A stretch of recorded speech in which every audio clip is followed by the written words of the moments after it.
graça e a paz de Cristo, meus irmãos. Amém. Ele pode sentar. Eu preciso me apresentar, né? Muitos aqui não me conhecem, mas é muito bom para mim poder rever algumas pessoas que eu já conheço de longas datas. Pastor Antônio, família, pastor Isaac, pastor Geraldo.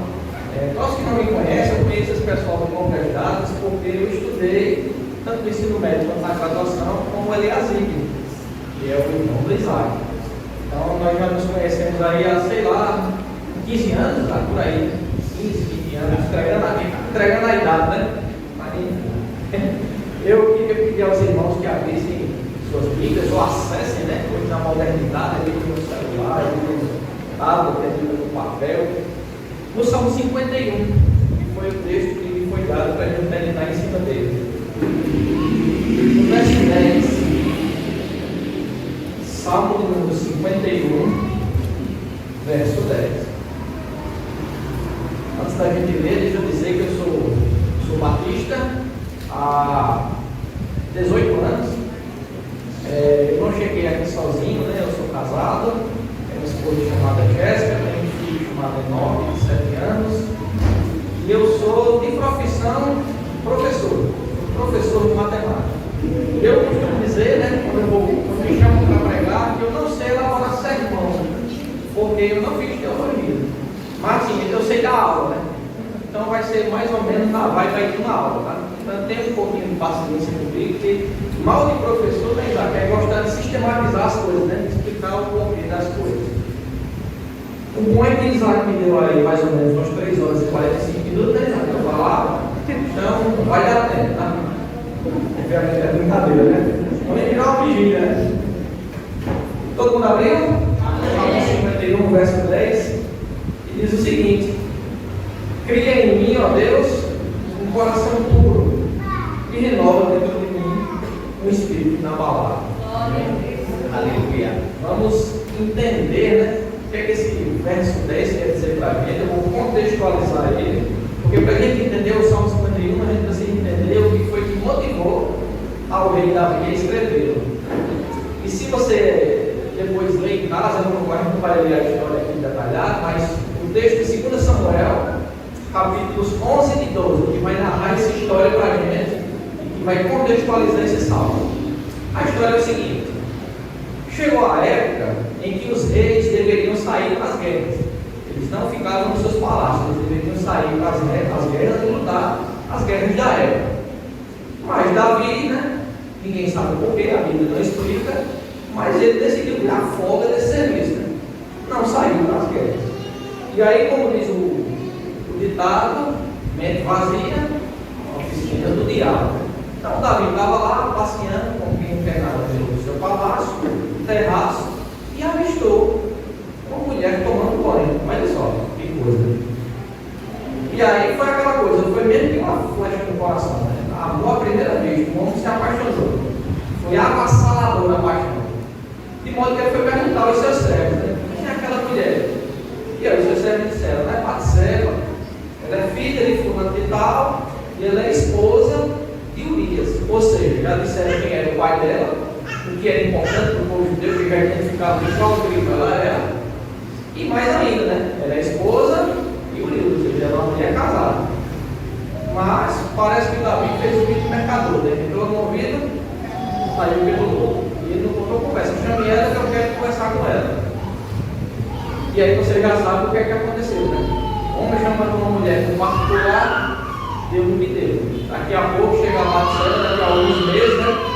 Manda avisar Davi que eu estou bravo. Lembre que a história era: o rei deveria estar nas guerras, né? E o rei não foi, mas os seus soldados foram, né? Inclusive o Urias, que era o esposo da Batseba. Quando ele soube que ela estava grávida, o homem se desesperou. E aí tentou fazer o quê? Tentou disfarçar a história. Chama Urias. Urias agora, ele deve vir agora. E Urias obedeceu, né? Foi lá o mensageiro. Urias, Davi está te chamando. Legal. Urias chega lá, né? Davi dá aquela de político, né? Eu estou aqui, sei lá, criando uma cena. Urias, meu amigo, como é que você está? Eu estou precisando de você. Diga aí para mim como é que está a guerra, como é que está Joabe, que era o líder, né, do exército de Davi. Como é que está Joabe, como é que está a guerra? E Urias dá um relato. Nós estamos indo bem, né? A guerra está dando tudo certo, o Senhor está conosco, né? Davi, massa, interessante. Vou fazer o seguinte, Urias, já que você trouxe para mim notícias tão interessantes, né, tão boas, faça o seguinte, tira um dia de descanso, tira uma folga aí, vá para casa, desfrute do conforto do seu lar, desfrute da sua esposa, para depois você volta. Esse era o truque, né? Ir para casa, desfrutar da sua esposa, e a esposa dizia que estava grávida, e para todos os efeitos, quem era o pai? Urias, né? Mas aí, por providência divina, Urias não quis ir. Dormiu no meio da rua, né? Para ser mais exato, ele dormiu nos portões da cidade. E aí Davi se desespera, né? Vai dizer, pai, por que você não está indo? Ele disse, vou nada. Meus soldados lá, dormindo ao relento, e eu aqui no conforto do meu lar, vou não. Assim como vive o Senhor, eu não vou. Ou seja, o Urias já deixou o negócio negociado, né? Não adianta nem você pedir, porque eu não vou. E aí Davi ficou sem saída, né? E aí qual foi o truque de Davi? Esse cara tem que correr. Então Davi mandou uma mensagem emboladinha, né, no papel, selado com o selo real. E para ter certeza de que a mensagem, quando chegava, não tinha sido maculada, ninguém tinha lido, né? O truque era o selo tem que estar lá. Isso indicava que a mensagem não foi lida. E qual era a mensagem, né? Que o próprio Urias foi entregar a Joabe, o líder do exército. Coloque Urias na frente da batalha. E aí, quem já assistiu filme de guerra sabe que aqueles que ficam na linha de frente da batalha geralmente é os que morrem primeiro, né? São os que levam a pancada primeiro. Então Urias, sem saber, inocentemente, estava levando sua sentença de morte. Levou para Jonas, o Jonas leu, obviamente. Joabe leu, né? Obviamente não disse nada a Urias, colocou ele na linha de frente e Urias morreu. E aí ele casou com Batseba, né? Só que não ficou por aí não ficou barato não. A Bíblia diz que a gente faz as coisas em coberto, mas a verdade vem à tona, não tem como correr. E o Senhor Deus chamou um profeta chamado Natan para chegar lá em Davi e contar uma história. Davi, eu vou contar uma história para você. Tinha um homem muito rico, que tinha várias ovelhas, né, tinha muita criação, e tinha um outro homem que era muito pobre, e ele tinha uma única ovelha. E ele gostava tanto dessa ovelha que ele tratava ela como se fosse sua filha. E tem muita gente que vai com cachorro, né? Cachorro não é um animal, é da família, né? E acontece que esse homem rico chamou essas pessoas, algumas pessoas, eram convidados para cear com ele, jantar, fazer um churrasco. E no lugar do homem rico usar uma de suas ovelhas ou um de seus carneiros para fazer esse churrasco, ele pegou a única ovelha que esse homem pobre tinha, matou e fez um churrasco lá com seus camaradas. Ou seja, o cara já era rico, já tinha muita coisa e não gastou nada, e o pobre, que a única ovelha que tinha, perdeu por causa do homem rico. Aí Davi se encheu de ira, né? Esse homem merece morrer pelo que ele fez. Aí Natan disse, ele merece morrer? Pois esse homem é você, viu, Davi? Porque você tem várias mulheres aqui no seu palácio, você tem tudo que você precisa. E você foi se aventurar com a única mulher que o Urias tinha. Aí Davi cai em cima. Puxa, que besteira que eu fiz, né? E eu quero entender que quando Davi caiu em si, ele tinha no seu coração, ele carregou no seu coração um sentimento de não pertencimento. E é justamente o título da mensagem que eu queria discutir com vocês. O título da mensagem é Cultive o sentimento de pertencimento. Memorize isso aí. Cultive o sentimento de pertencimento. Aí eu estou fazendo uma metáfora, né? Como que o sentimento de pertencimento fosse uma semente e o seu coração, ou a sua mente, ou você, servisse de terreno fértil. Tá? Então, cultive o sentimento de pertencimento. Só que nesse momento eu quero entender que Davi estava com um sentimento de não pertencimento. Ou seja, o meu pecado foi muito grave. Não tem jeito para mim mais um. O que eu fiz foi algo tão terrível. Eu maquinei a morte de um homem e fiz com que a sua mulher se deitasse comigo. E não tem jeito para mim não. Para mim não tem mais perdão. Eu não sou mais digno de ser chamado filho de Deus. Eu não sou digno mais de ser alvo da sua misericórdia, do seu perdão. e da salvação que provém dele. E como é que eu descubro isso, né? As minhas suspeitas são baseadas no verso 4 do próprio Salmo 51, e Davi diz: peguei contra ti somente, e fiz o que é mal aos teus olhos, de maneira que serás tido por justo no teu falar e puro no teu julgado. Davi está dizendo: para mim não tem mais jeito, Deus vai me condenar, aí ele está totalmente com razão, porque o que eu fiz não tem perdão. E aí no verso 10, como que num lampejo de fé, assim, eu acho que não tem jeito mais para mim. Mas como Deus é tão misericordioso, vai que Deus me perdoe. E ele disse: cria em mim, ó Deus, um coração puro, e renova é fazer de novo, né? E renova dentro de mim um espírito inabalável, ou seja, transforma meu interior, porque para mim não tem jeito mais não. Só que a Bíblia não me dá tantos elementos assim para de fato provar que Davi tinha de fato dentro do seu coração esse sentimento de não pertencimento. E aí, por isso, eu decidi não tratar especificamente da pessoa de Davi, mas eu queria tratar essa questão do sentimento de não pertencimento na vida de uma outra pessoa, que é o apóstolo Pedro. Ele vai navegar aí um pouquinho sobre a vida, o chamado, a queda e o renascimento do apóstolo Pedro.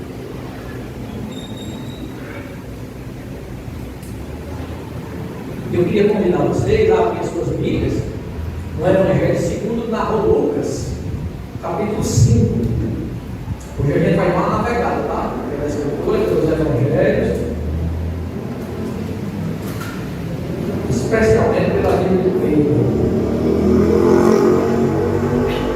Amém? Lucas capítulo 5.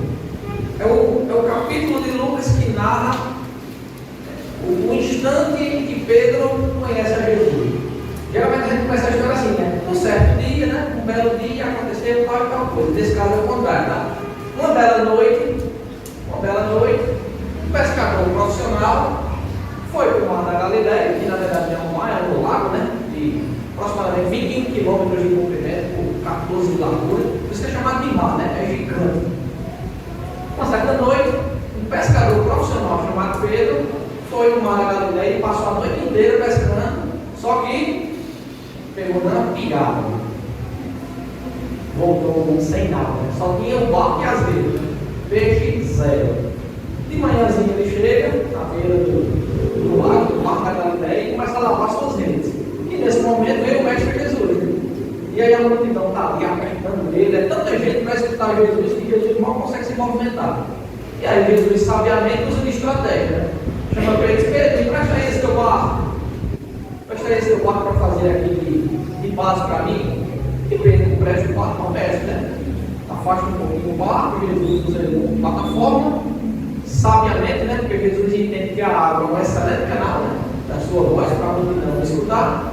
E Jesus começa a pregar o sermão. Infelizmente Lucas não registrou, né? Mas que vontade de saber qual foi o sermão que Jesus pregou nesse dia.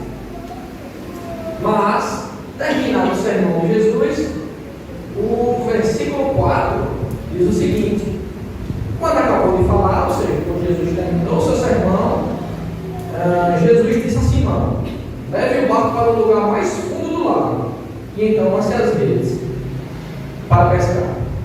E aí qual foi a resposta de Pedro, né?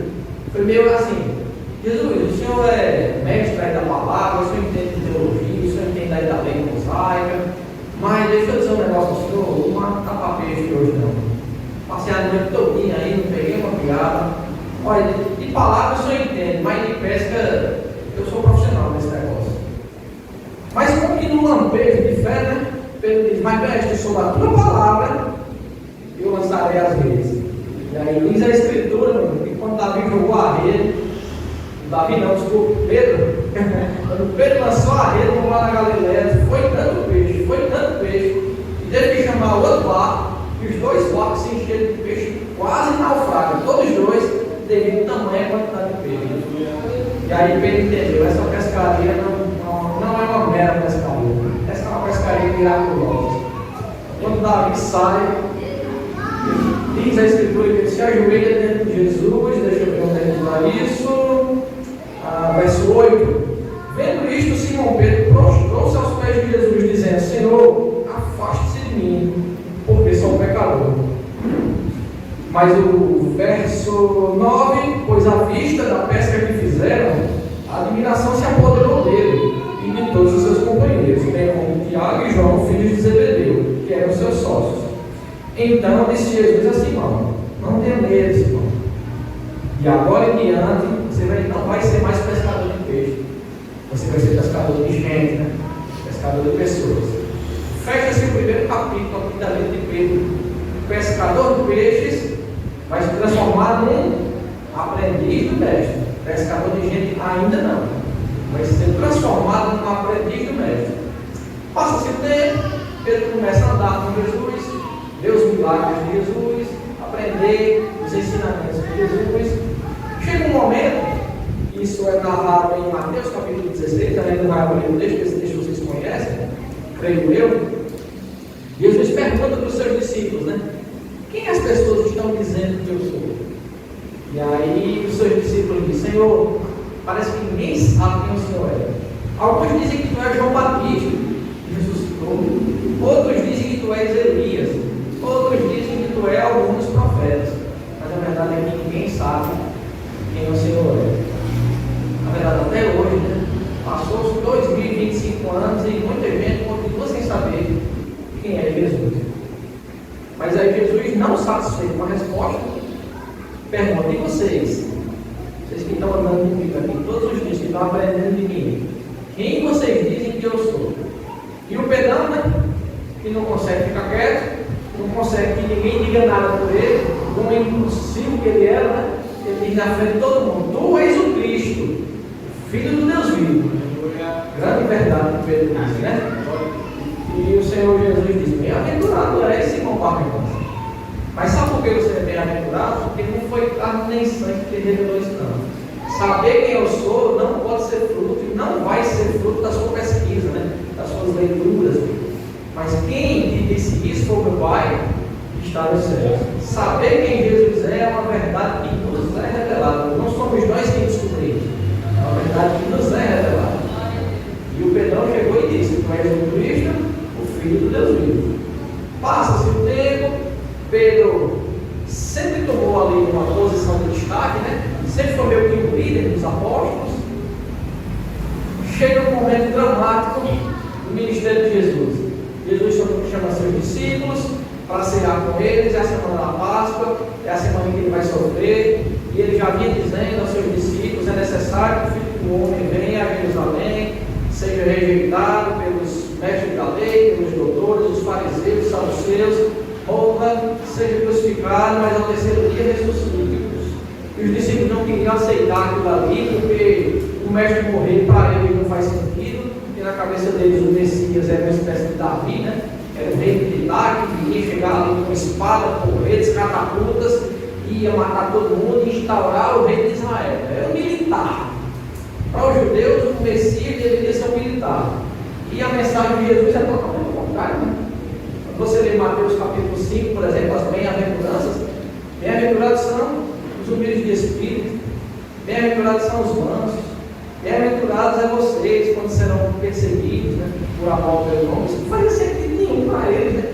Como assim eu vou ser bem-aventurado sofrendo? Como assim eu vou ser bem-aventurado sendo pobre de espírito? Isso não fazia sentido para eles nenhum, né? E agora Jesus dizendo que é preciso morrer, né? Aí não faz sentido mesmo para eles. Mas enfim, chega esse momento dramático no ministério de Jesus, ele chama eles para a ceia, e o Pedrão de novo, né? Que não consegue ficar calado. Quando Jesus começa a falar nisso de novo, e ele diz em especial o seguinte: para o lugar que eu estou indo, vocês não podem ir comigo agora. Aí o Pedrão de novo, que não consegue ficar calado, não consegue se conter, diz: que negócio é esse, Senhor? Para onde o Senhor está indo? Eu não posso ir. Eu estou pronto a dar minha vida pelo Senhor. Presta atenção na afirmação do Pedro. Eu estou pronto a dar minha vida pelo Senhor. Aí Jesus, sabiamente, com tanta paciência, diz: Pedro, em verdade me digo, antes que o galo cante, me negarás 3 vezes, ou seja, tu dirás 3 vezes que não me conhece. Senhor, eu estou pronto a ir contigo até para a morte.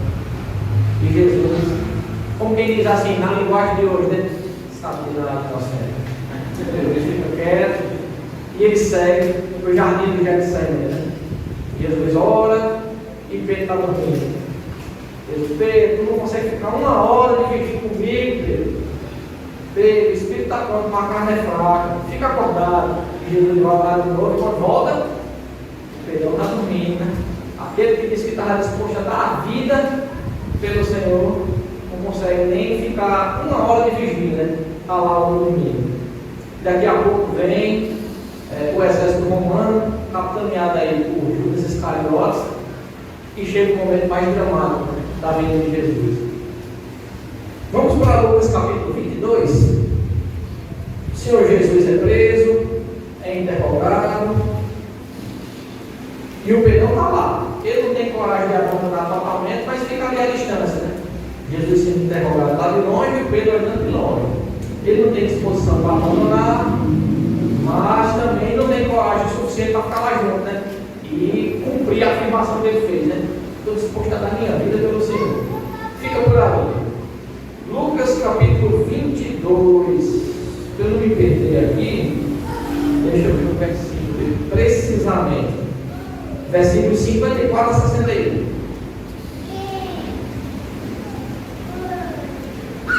Lucas 22, versos 54 até o 61. Amém?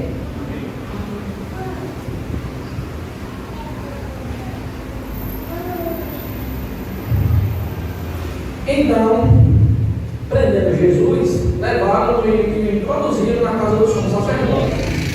Pedro seguia de longe, olha aí, Pedro de longe. Quando acenderam o fogo, preste atenção nesse versículo, que daqui a pouco a gente vai precisar dessa cena, tá? A noite estava muito fria, e acenderam uma fogueira para se esquentar. E Pedro foi lá para se esquentar. Preste atenção nessa ideia que a gente vai precisar dela no final da minha fala, tá? Quando acenderam o fogo no meio do pátio e se assentaram juntos, Pedro tomou lugar entre eles. Um empregado, vendo sentado perto do fogo, fixou os olhos nele e disse: Este também estava com ele. E olha o que o Pedrão disse. E o Pedrão negou, dizendo: Mulher, não o conheço. Negou a primeira vez. 58.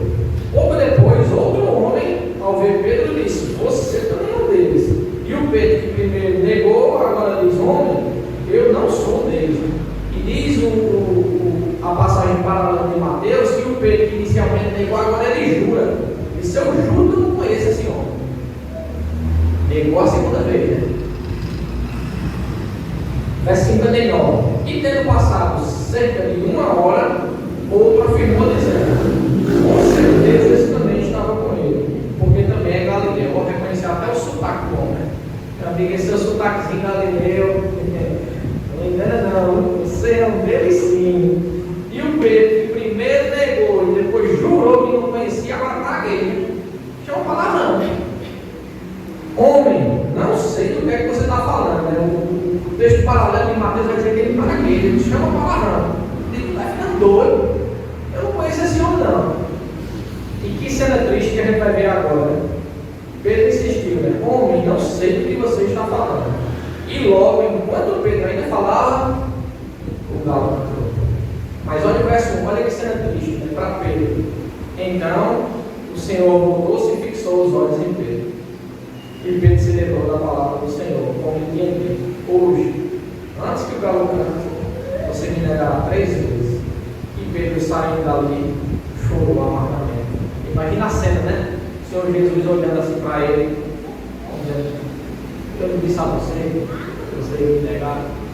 Eu não disse que você não estava pronto. E Pedro saiu e chorou amargamente. Diz o pastor Hernandes Dias Lopes que o texto grego original diz que esse choro, né, chorou amargamente, é como se estivesse saindo água podre dentro dele, né? Como se ele não estivesse chorando lágrimas, como se estivesse chorando esgoto. Esse homem chegou no fundo do poço.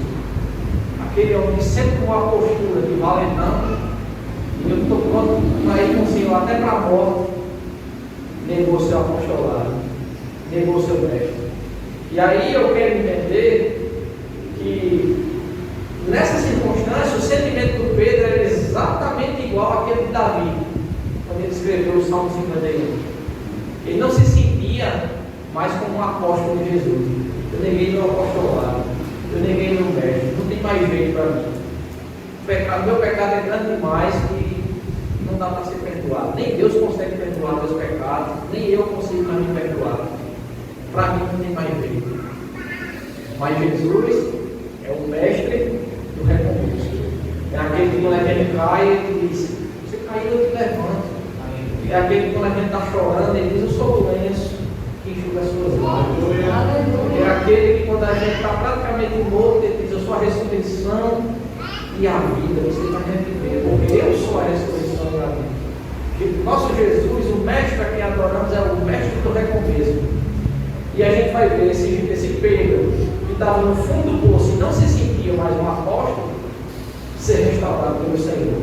E aí, por que ele não se sentia mais apóstolo? Aqui eu tenho um forte argumento bíblico para entender isso. Vamos abrir a escritura no Evangelho segundo Marcos, capítulo 16. Vê que texto interessante. Evangelho de Marcos, capítulo 16. É o capítulo que vai narrar a ressurreição do Senhor. Meus irmãos, vocês estão acompanhando o raciocínio? Amém. Eu estou entendendo aí que alguém raciocínio? Amém. Glória a Deus. Como eu disse, eu não sei pregar, mas eu sei dar aula, né? Vamos lá, siga comigo. Deixa eu ver qual é o versículo. Vamos ler do 1 em diante, capítulo 16, verso 1. Passado o sábado, Maria Madalena, Maria mãe de Tiago e Salomé compraram óleos aromados para ungir o corpo de Jesus. E bem cedo, no primeiro dia da semana, ao nascer do sol, foram ao túmulo. Diziam umas às outras: quem nos removerá a pedra da entrada do túmulo? E olhando, viram que a pedra já estava removida. É que a pedra era muito grande. Entrando no túmulo, viram um jovem sentado ao lado direito, vestido de branco, e ficaram atemorizadas. Ele, porém, disse: não tenham medo, vocês procuram Jesus, o Nazareno, que foi crucificado. Ele ressuscitou. Glória a Deus. O túmulo está vazio, né? Ele não está aqui, ele ressuscitou. Vejam o lugar onde ele tinha colocado. Mas vão e digam aos discípulos dele e a Pedro que ele vai adiante de vocês para a Galileia. Lá vocês o verão, como ele disse. Preste atenção. Mas vão e digam aos discípulos dele e a Pedro. Não é Pedro era discípulo? Por que ele dizer assim? Diga aos seus discípulos e a Pedro. Diz que ele era discípulo. Inclusive era um dos principais, né? Era um dos líderes. É a mesma coisa dizer: chame os pastores e chame Isaac. Mas Isaac não é pastor? Por que eu tenho que dar uma atenção especial para o nome dele? Justamente, eu quero entender que o Pedro, nessa altura do campeonato, não se sentia mais um discípulo de Jesus. Não se sentia mais como um apóstolo. Eu neguei o meu apostolado. Eu não tenho mais o direito de ser chamado apóstolo. Eu neguei o meu mestre por 3 vezes. E esse versículo é bonito demais, né? Chame os discípulos e a Pedro. E Pedro vai, né? E agora eu quero caminhar para o final da minha fala. E agora a gente vai lá para o Evangelho de João, capítulo 21. E agora, de fato, eu vou para o final da minha fala. Lembra? Cultive a semente. Semente do quê? O sentimento de pertencimento. Cultive o sentimento de pertencimento. Capítulo 21 do Evangelho de João. Vamos ler a partir do verso 1. Esse capítulo aqui a gente vai se debruçar um pouquinho dele. Depois disso, ou seja, depois de todos esses acontecimentos, Jesus se manifestou outra vez aos discípulos, junto ao mar de Tiberíades, que é justamente o mar da Galileia. Pergunta: onde foi que Pedro conheceu Jesus? Mar da Galileia, conforme a gente acabou de ver. Lucas capítulo 5. Jesus está recriando a cena, tá? Lembre que Jesus é o mestre dos recomeços.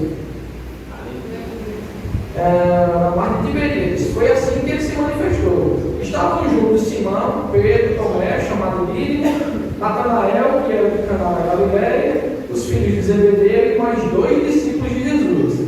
Simão disse aos outros: pescar. Esse negócio de ser pescador de gente não dá mais para mim. Para mim acabou, eu estou no fundo do poço, não tem mais jeito para mim, eu vou pescar. Ou seja, eu vou começar tudo de novo, eu vou voltar a ser pescador de peixe. E preste atenção, que Pedro é um líder, né? E um líder nunca é neutro, né?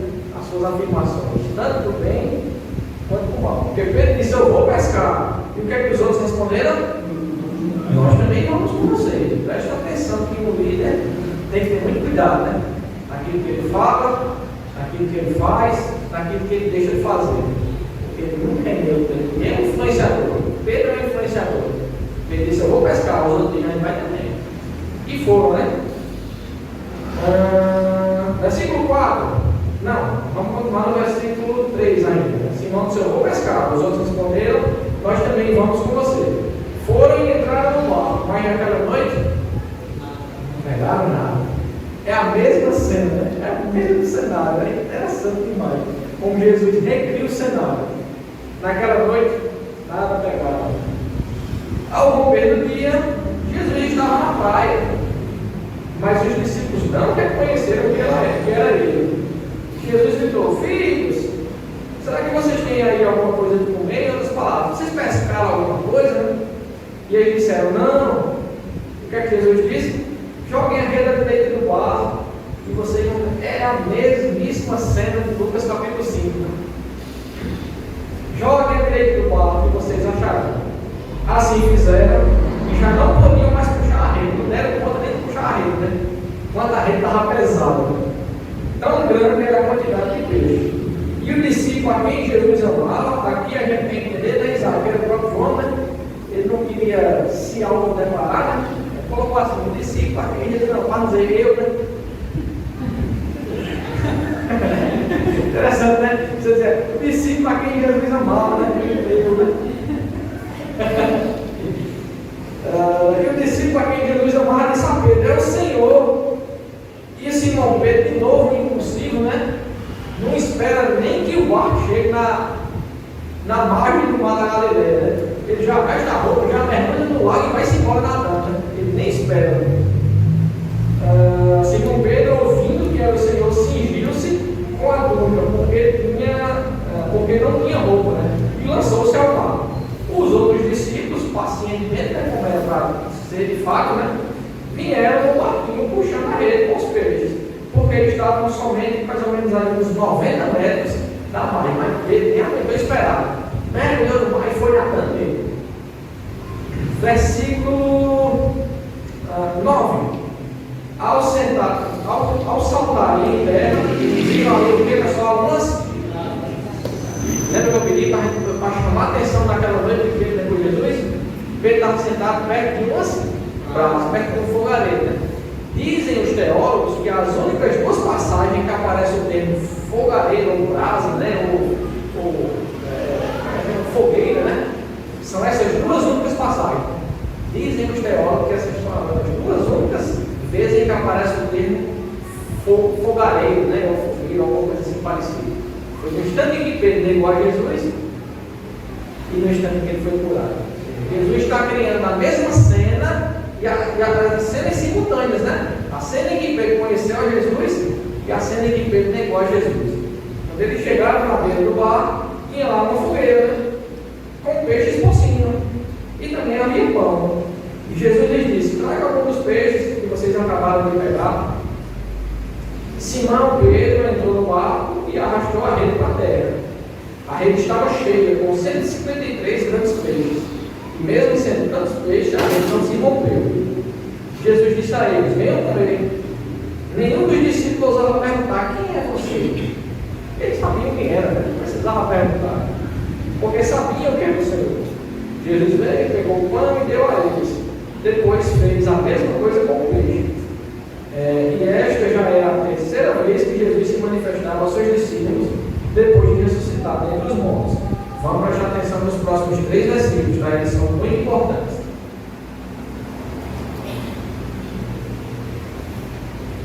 Depois de comer pão, depois de comer peixe, depois de jantar, todo mundo bem alimentado. Agora vem a restauração do Pedro. Versículo 15. Depois de terem comido, Jesus perguntou a Simão: Simão, filho de João, você me ama mais do que esses outros me amam? Eita, que pergunta, hein? Lembra que Pedro tinha afirmado? Eu estou disposto a dar a vida pelo Senhor. Isso é um atrevimento, né? Na verdade é o contrário, é Jesus quem dá a vida pela gente. Nós não damos a vida por ser ninguém, é primeiro por Jesus. E aí Jesus pergunta: Pedro, você me ama mais do que esses outros me amam? E ele respondeu: sim, o Senhor sabe que eu amo. Jesus lhe disse: apacenta os meus cordeiros. Versículo 16. Jesus perguntou pela segunda vez: Simão, filho de João, você me ama? E ele respondeu: sim, o Senhor sabe que eu amo. Jesus lhe disse: pastorei as minhas ovelhas. Pela terceira vez Jesus lhe perguntou: Simão, filho de João, você me ama? E agora diz a Escritura que Pedro ficou triste, porque Jesus perguntou a terceira vez: você me ama? E Pedro respondeu: o Senhor sabe todas as coisas, sabe que eu amo. E Jesus lhe disse: apacenta as minhas ovelhas. Jesus perguntou a Pedro 3 vezes: Pedro, tu me amas? A gente tem uma pista muito básica do porquê Jesus perguntou 3 vezes, né? Por que será que Jesus perguntou 3 vezes? Porque Pedro levou 3 vezes. Para cada vez que Pedro disse: eu não conheço esse homem, Jesus lhe deu a oportunidade dele reafirmar o seu amor por ele, né? Mas mais do que isso, né? Isso aí a gente já conhece, né? Jesus perguntou 3 vezes porque Pedro levou 3 vezes. Mas se a gente ler com atenção, a gente não entende muito bem porque Pedro ficou triste, né, na terceira vez. A língua portuguesa, ela não traduz, né, 100% do que esse texto quer dizer. Né? Aí a gente tem que ir um pouquinho de novo lá para o texto, né, no texto original. Porque na língua portuguesa, os diversos tipos de amor que a gente sente pelas pessoas é a mesma palavra, né? Amor. Você diga assim: Isaac, eu te amo. Isaac diz: amém, meu irmão, eu te amo e tal. Mas se eu digo para minha esposa, o nome dela é Jéssica, eu digo: Jéssica, eu te amo. Bom, é a mesma frase, né? Eu te amo. O verbo é exatamente o mesmo, é o verbo amar, só mudou o sujeito, né? Primeiro o sujeito era Isaac, o segundo sujeito era Jéssica, minha esposa. Mas todo mundo sabe que a forma como eu amo Isaac não é a mesma forma como eu amo a minha esposa. Então, no grego, existem palavras diferentes para tipos de amor diferentes. Infelizmente, a língua portuguesa não tem. Ou felizmente, né? A língua portuguesa já é tão complicada. Mas na língua grega existem palavras diferentes para tipos de amor diferentes. E aí eu vou começar pelo amor que eu tenho por Isaac. Esse amor de amizade, né? No grego é filéu. Não é... Enfim, eu não sei a palavra genérica para amor. Mas o amor de amizade no grego é filéu. Se eu digo para minha esposa: eu te amo, já é outro tipo de amor, né? No grego, amor eros, que é de onde vem, por exemplo, a palavra erótico, em português. O amor eros é o amor entre um homem e uma mulher, o amor conjugal. Mas existe ainda uma terceira palavra para amor, que é a palavra ágape ou agapau, né? Que é o amor sacrificial, aquele amor que é capaz de dar a vida pelo outro. E agora, com essas 3 palavrinhas, né? Filéu, eros e agapau, agora a gente vai conseguir entender melhor esse texto. Porque no verso 15, vamos ler de novo, como é a pergunta de Jesus: Simão, filho de João, você me ama, né? O que Jesus está perguntando é: Pedro, agapas-me? Ou seja, você me ama com amor agapau, você me ama com amor sacrificial. Aí Pedro responde: sim, Senhor, eu te amo. Pedro não responde agapose. Pedro responde: sim, Senhor, filose. Pedro responde outra coisa.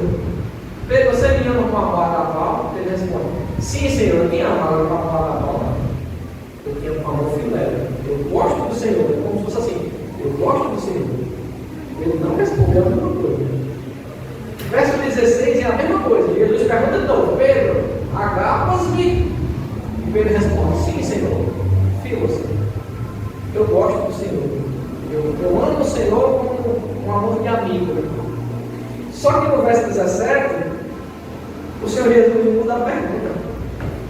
Embora no português esteja assim: você me ama, né? Mas no verso 17 no original é assim: Pedro, fileis-me, você gosta de mim? Agora a gente entende porque Pedro se entristeceu. Jesus não perguntou a mesma coisa que as 2 vezes anteriores.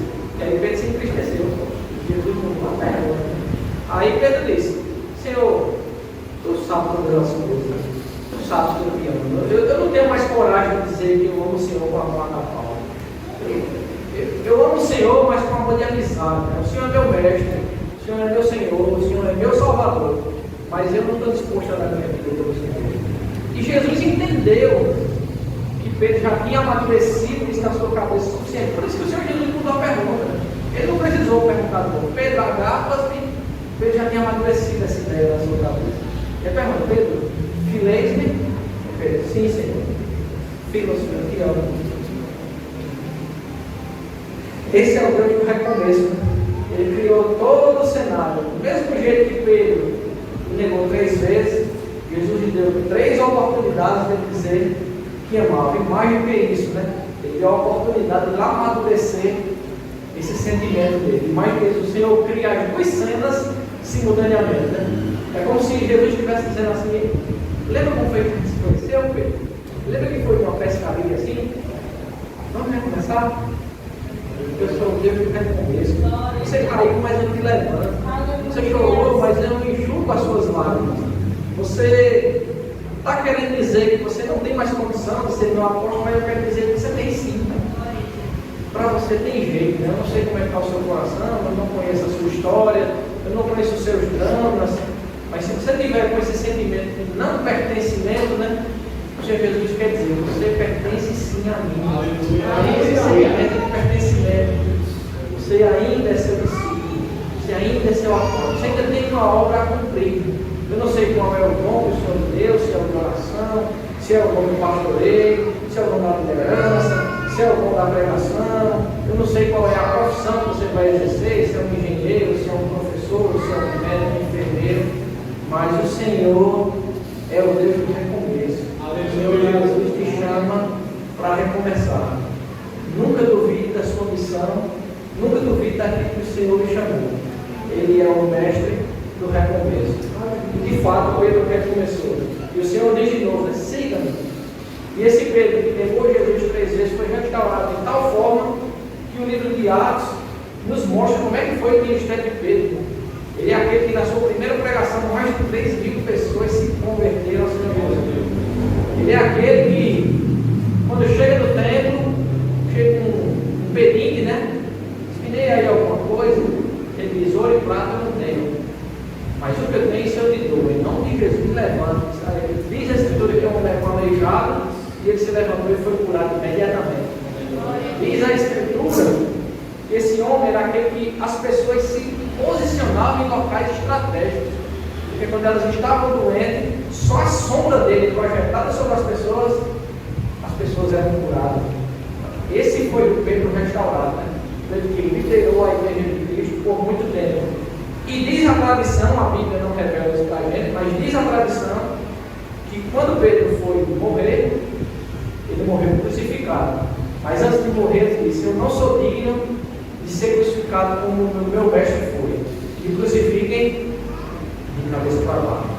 A Bíblia não relata isso para a gente, mas a tradição relata. Né? Para ser mais específico, um pai da igreja chamado Eusébio de Cesareia, ele narra essa cena da morte de Pedro. Ele pediu para ser crucificado de cabeça para baixo. Ele não se achava digno de morrer da mesma forma como seu mestre foi. E Pedro jamais tornou a negar Jesus. Você vê o livro de Atos dos Apóstolos, você vai ver que Pedro apanhou diversas vezes, foi preso diversas vezes por ter seguido a Jesus. E as pessoas o perseguiam e ele continuava firme. Vou continuar falando aqui de Jesus, vou continuar falando do caminho, né? Era como eles eram chamados. Só em Antioquia, né? Que eles foram pela primeira vez chamados de cristãos. Mas eles eram chamados antes disso de a seita dos nazarenos, ou a seita do caminho. E os líderes judaicos diziam para ele: você deve parar de pregar, você não fala. Bota o sangue na canela e eu vou continuar falando de Jesus. E apanhou e foi preso e não tornou a negar. Ele já amadureceu isso na sua cabeça, no seu coração. Porque o Senhor lhe deu a oportunidade de recomeçar. Pastor Isaac, vem aqui, por gentileza. Vamos orar. Eu quero que você ore. Uma oração nesse sentido. E se tem alguém aqui que está com esse sentimento de não pertencimento por alguma coisa que fez, disse, pensou, ou até mesmo deixou de fazer, que o Senhor venha restaurar o seu coração e a sua mente nessa noite. Para que você tenha esse sentimento de pertencimento. Você é filho de Deus. Vocês são príncipes e princesas do reino inabalável. é o